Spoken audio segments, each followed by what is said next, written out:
Et à présent, oublions les westerns. Dans son livre L'Amérique fantôme, l'historien Gilles Havard propose une autre généalogie de la colonisation anglo-américaine du Grand Ouest. Bonsoir. Bonsoir. Votre livre est publié aux éditions Flammarion, c'est bien ça, au fil de l'histoire.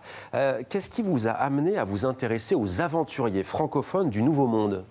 Alors, le point de départ, c'est une rencontre que j'ai eu la chance de faire il y a quelques années dans une réserve amérindienne du Dakota du Nord, où j'ai pu rencontrer un Amérindien, Arikara. Les Arikara sont moins connus que les Sioux, et qui a un nom français, Morissette.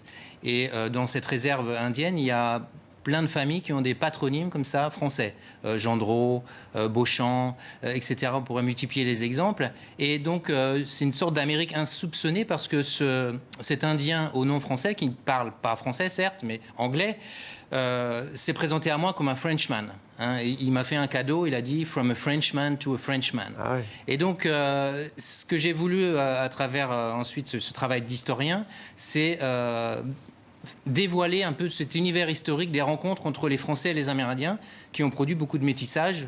Cet individu en témoigne, d'autant qu'il m'a raconté l'histoire de son ancêtre français au 19e siècle. Alors justement, on y vient. Entre 1550 et 1850, bien avant la conquête de l'Ouest, qui a eu lieu surtout d'ailleurs dans la deuxième partie du 19e siècle, il y a des hommes européens de langue française qui sont allés sur place. Quel a été le rôle de ces aventuriers francophones ?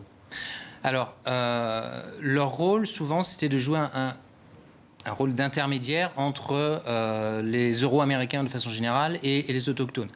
Ils étaient extrêmement nombreux. Il faut bien se rendre compte que l'imaginaire du western a complètement effacé cet univers historique parce que dans les westerns, ce sont toujours des héros de langue anglaise.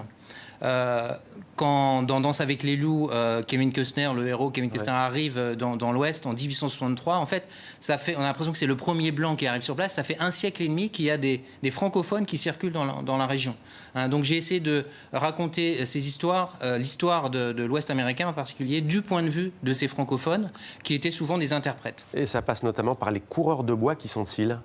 Alors, les coureurs de bois, c'est un nom générique qui désigne un petit peu tous ces individus d'origine européenne, et donc beaucoup de francophones, qui allaient vivre parmi les Amérindiens pour la collecte des pelleteries. Les pelleteries, c'est le nom qu'on donnait aux peaux animales, peaux de castor, pour faire des chapeaux en Europe. Donc, c'était ça, cette aventure de la quête de fourrure qui a fait qu'il y a beaucoup de jeunes Européens qui sont allés vivre parmi les Amérindiens et qui se sont parfois indianisés, d'ailleurs. Est-ce qu'il y a des préjugés racistes, raciaux ? Alors, ça dépend de quelle époque on parle, parce que le livre brasse large du XVIIe au XIXe siècle. Mais au XVIIe, comment les Français considèrent les Indiens ? Alors, ils les considèrent... Pas comme des peaux-rouges. Non, le terme peau-rouge apparaîtra beaucoup plus tardivement à la fin du XVIIIe siècle. Ils les considèrent comme le terme utilisé, c'est sauvage, qui n'est pas toujours péjoratif, mais parfois qui l'est.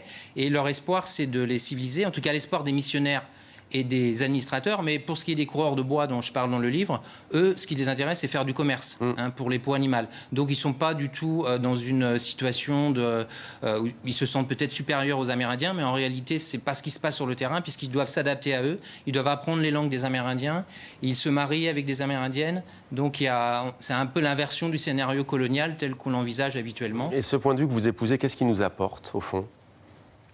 Ça permet de relire l'histoire américaine, non pas comme une sorte de rouleau compresseur de la conquête anglo-américaine des 13 colonies jusque l'Ouest, mais de voir qu'il y a une manière de raconter des histoires alternatives et puis de se rendre compte que l'Ouest américain est marqué par ces couches un peu que j'essaie de découvrir dans ce livre et qui s'observent encore si on voit ces patronymes ou les toponymes qui sont très nombreux dans l'Ouest américain. C'est un livre magnifiquement illustré. Merci beaucoup Gilles Havard. L'Amérique fantôme, les aventuriers francophones du Nouveau Monde, c'est aux éditions Flammarion. Merci à vous. Merci.